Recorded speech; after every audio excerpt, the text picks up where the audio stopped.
Jumpa lagi dengan saya, Benyamin Yosef Ngete, guru matematika kelas 7.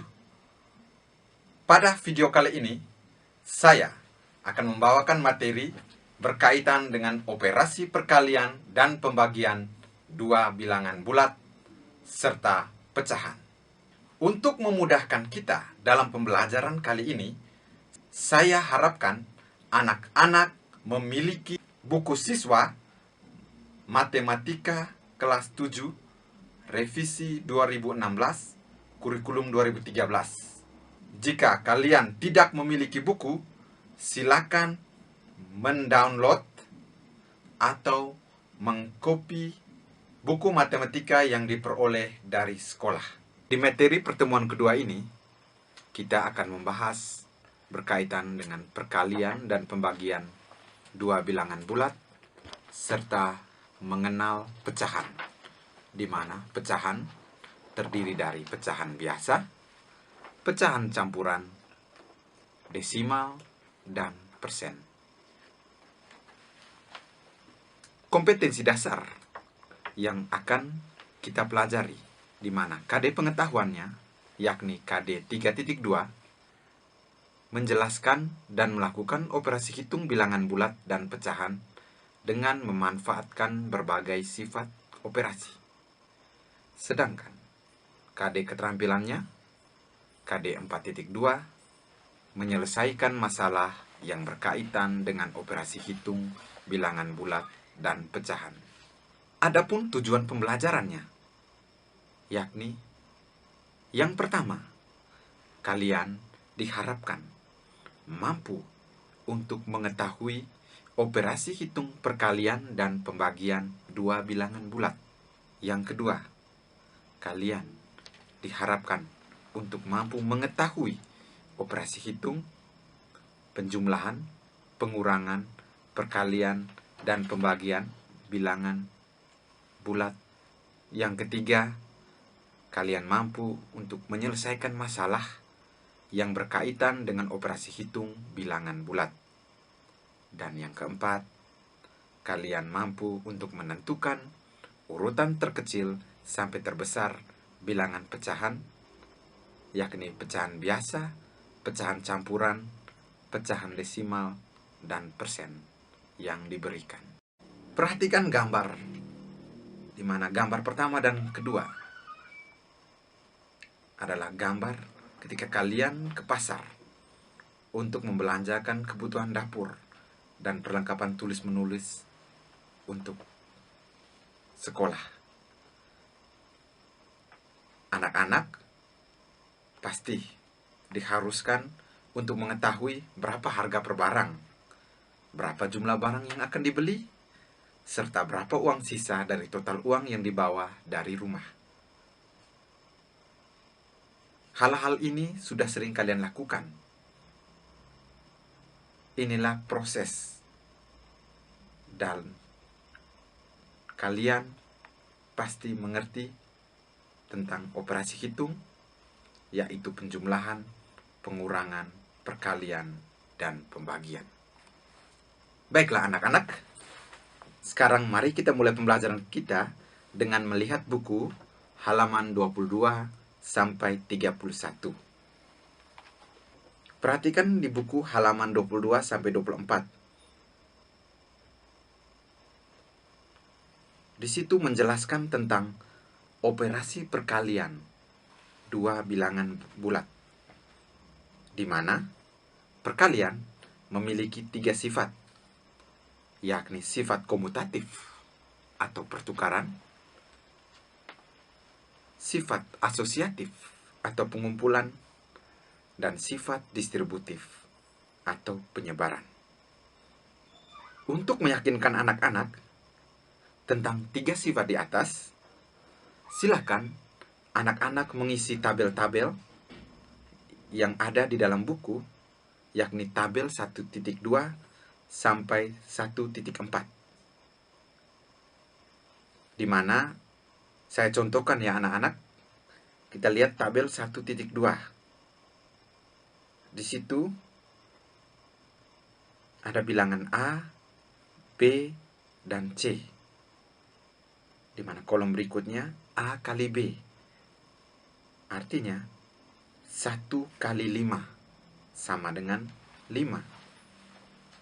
B kali A, 5 kali 1 sama dengan 5. Kolom berikutnya A kali B kali C. Artinya 1 kali 5 dikalikan lagi dengan 4. Sama dengan, selesaikan dulu proses dalam kurung. 1 kali 5 itu sama dengan 5, lalu dikalikan dengan 4. 5 kali 4 sama dengan 20. Kolom berikutnya, B kali C, 5 kali 4 sama dengan 20. Di kolom terakhir, 1 dikalikan dengan 5 kali 4. Selesaikan dulu proses perkalian di dalam kurung. 5 kali 4 sama dengan 20. Berarti 1 kali 20 sama dengan 20. Nah, anak-anak, silakan mengisi nomor 2 sampai 5 dan juga tabel 1.3 sampai 1.4. Maksud dari operasi perkalian di sini adalah penjumlahan berulang, di mana perkalian bilangan pertama dan bilangan kedua adalah menjumlahkan bilangan kedua sebanyak bilangan pertama. Perhatikan buku halaman 22 di contoh 1.8. 3 kali 1 itu berarti menjumlahkan 1 sebanyak 3 kali. Contoh 1.9.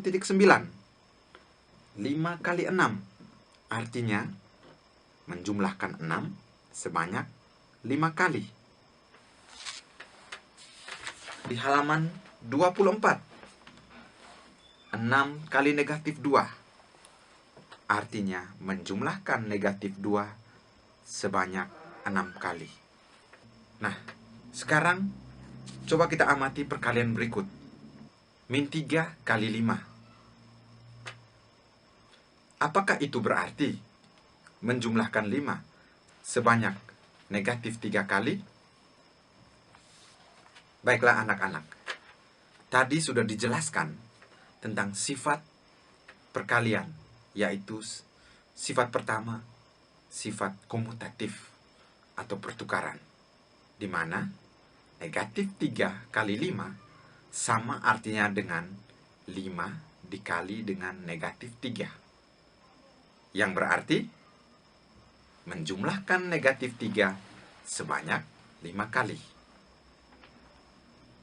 Bagaimana dengan perkalian dua bilangan bulat negatif yang hasilnya positif, seperti yang dijelaskan pada tabel 1.5? Misalnya, negatif 2 kali negatif 1, hasilnya sama dengan 2. Nah, untuk anak-anak pahami, silakan anak-anak mengisi tabel-tabel 1.6 sampai 1.8, di mana pada tabel 1.8 kalian dapat mengetahui mengapa perkalian dua bilangan negatif hasilnya adalah bilangan positif. Baiklah anak-anak, sekarang kita akan membahas tentang faktor bilangan bulat. Dalam hal ini, kita batasi dulu dengan faktor positif bilangan bulat. Kita perhatikan contoh 1.12 di buku halaman 28. Tentukan semua faktor positif dari 6. Jelaskan. 2 adalah faktor dari 6 karena ada. Sedemikian sehingga 6 sama dengan 2 kali 3. 3 adalah faktor dari 6 karena ada 2. Sedemikian sehingga 6 sama dengan 3 kali 2. 1 dan 6 juga faktor dari 6. Mengapa? Ya, karena 6 sama dengan 1 kali 6. Nah, Coba kita mencari faktor dari 20.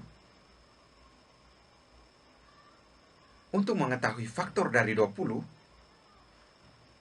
silakan kalian berpikir perkalian dua bilangan bulat positif yang menghasilkan 20. Yaitu apa saja anak-anak? Ya, 1 kali 20, 2 kali 10, 4 kali 5. Pasti kalian bertanya, mengapa 5 kali 4, 10 kali 2, dan 20 kali 1 tidak? Ada yang bisa menjawab? Ya, benar. Ingat, karena pada perkalian berlaku sifat komutatif atau sifat pertukaran, di mana 1 kali 20 sama dengan 20 kali 1, dan seterusnya. Jadi, faktor dari 20 adalah 1, 2, 4, 5, 10, dan 20. Untuk faktor positif bilangan bulat ini, dahulukan dari bilangan bulat terkecil, yaitu 1, dan yang terakhir adalah bilangan itu sendiri. Silakan anak-anak mencoba mencari faktor positif dari 36, 70, dan 84 di buku cakaran kalian. Selanjutnya, anak-anak, kalian diharapkan untuk bisa belajar sendiri mengenai bilangan prima pada buku halaman 20. Cobalah anak-anak menjawab, mengapa 1 bukan bilangan prima? Baiklah. Selanjutnya, kita lanjutkan ke pembagian bilangan bulat. Perhatikan buku halaman 29 sampai 31. Untuk pembagian bilangan bulat, yang saya mau tekankan di sini anak-anak adalah tidak semua pembagian dua bilangan bulat menghasilkan bilangan bulat. Kalian diharapkan memperdalam tentang materi di atas, yakni tentang faktor positif bilangan bulat. Seperti 2 kali 3 sama dengan 6. Maka 2 sama dengan 6 bagi 3. Di mana 6 adalah pembagi, 3 adalah yang dibagi, sedangkan 2 adalah hasil bagi. Pada pembagian dua bilangan bulat yang menghasilkan bilangan bulat, jika bilangan yang dibagi oleh pembagi adalah faktor dari bilangan pembagi tersebut. Baiklah anak-anak, berikut saya berikan contoh penyelesaian soal. Ayo kita berlatih 1.3 nomor 1 dan nomor 2. Perhatikan soal nomor 1. Untuk menjawab, anak-anak wajib untuk menuliskan hal-hal yang diketahui dan hal-hal yang mau ditanya. Dari soal di atas, anak-anak harus mengetahui. Diketahui bahwa total isian tangki mobil yang terisi penuh sebanyak 45 liter. Setiap 8,5 liter dihabiskan mobil itu sejauh 100 km. Dan jauhnya mobil berjalan adalah 350 km. Yang mau ditanyakan adalah berapa sisa bahan bakar. Penyelesaiannya, kita ketahui bahwa 100 km menghabiskan bensin sebanyak 8,5 liter. Dan 350 km menghabiskan sekian liter. Ini berarti 350 km bagi 100 km dikalikan dengan 8,5 liter. Ini menjadi 3,5 kali 8,5 liter sama dengan 29,75 liter. Sisa bahan bakar setelah terpakai adalah jumlah bahan bakar awal 45 liter kurang jumlah bahan bakar yang dipakai, yakni 29,75 liter. Hasilnya 15,25 liter. Jadi, sisa bahan bakar di dalam mobil tersebut adalah 15,25 liter. Kita lanjutkan dengan soal nomor 2. Dari soal di atas, misalkan bilangan itu sesuatu. Kita misalkan dengan huruf ya anak-anak. Kita misalkan dengan huruf, misalkan A. Maka dari pernyataan di atas, A kali 100 sama dengan 450. Dan A bagi 100 sama dengan titik-titik. Pernyataan pertama, A kali 100 sama dengan 450, sesuai dengan konsep pembagian yang dijelaskan tadi, maka A sama dengan 450 bagi 100. Diperoleh A sama dengan 4,5. Kita ganti nilai A dengan 4,5. Berarti bilangan itu adalah, bilangan yang sesuatu itu adalah 4,5. 4,5 dibagi 100 sama dengan 0,045. Berikut saya jelaskan tentang pecahan, di mana istilah pecahan terdiri dari 4, yaitu pecahan biasa, pecahan campuran, desimal, dan persen. Pecahan biasa yaitu pecahan yang memiliki pembilang lebih kecil dari penyebutnya. Pecahan campuran yaitu pecahan yang memiliki bilangan bulat dan bilangan pecahan, di mana pecahan campuran memiliki ciri ketika pembilang lebih besar dari penyebut. Pecahan desimal adalah hasil pembagian antara bilangan pembilang dan bilangan penyebut. Sedangkan persen atau per 100 yaitu hasil perkalian dari bilangan pecahan biasa atau pecahan campuran atau nilai desimal dengan 100%. Sebagai contohnya, perhatikan tabel berikut, di mana terdapat 4 kolom. Kolom pertama pecahan biasa, kolom kedua pecahan campuran, kolom ketiga pecahan desimal, dan kolom keempat persen. Saya contohkan, pecahan biasa nilainya 1/2. Pecahan campurannya tidak ada. Karena apa? Karena pembilang lebih kecil dari penyebut. Nilai desimalnya dari bentuk pecahan biasa itu 1/2, artinya 1/2. Ketika kita melakukan pembagian, diperoleh 0,5. Sedangkan persen, nilai pecahan biasa setengah kali 100%, sama dengan 1 kali 100% bagi 2, sama dengan 50%, atau 0,5 kali 100% sama dengan 50%.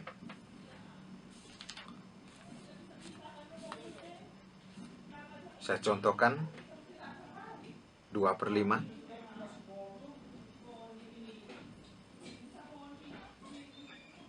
Dan yang berikut, contoh pecahan campuran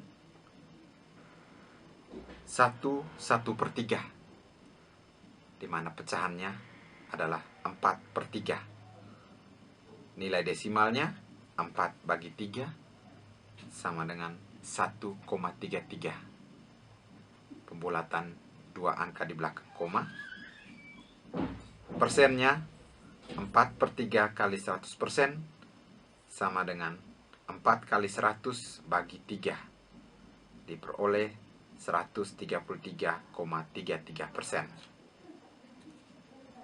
atau 1,33 kali 100% diperoleh 133%.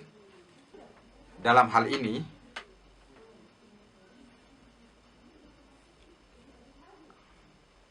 istilah pecahan-pecahan yang diberikan memiliki nilai yang sama, di mana 1/2 senilai dengan 0,5 dan senilai dengan 50%. 2/5 senilai dengan 0,4 dan senilai dengan 40%. 4/3 senilai dengan 1,33 dan senilai dengan 133,33%. Sebagai latihan, silakan kalian mengerjakan soal di bawah ini, yakni mengurutkan bilangan pecahan berikut dari yang terkecil sampai ke yang terbesar. Baiklah anak-anak, saya akan berikan tugas untuk kalian kerjakan ya, yaitu di dalam buku matematika, ayo kita berlatih 1.3 soal pilihan ganda nomor 3 dan 5, serta soal uraian nomor 1, 2, dan 5. Demikianlah anak-anak video pembelajaran pertemuan kedua kali ini. Saya harapkan kalian bisa mengerti dan memahami apa yang ada di dalam video kali ini. Untuk menguasai pembelajaran matematika, saya harapkan kalian wajib untuk mengulang-ulang soal-soal yang diberikan, sehingga dengan sendirinya kalian akan mengerti dan memahami materi matematika tersebut. Akhirnya, sampai jumpa di video yang berikutnya.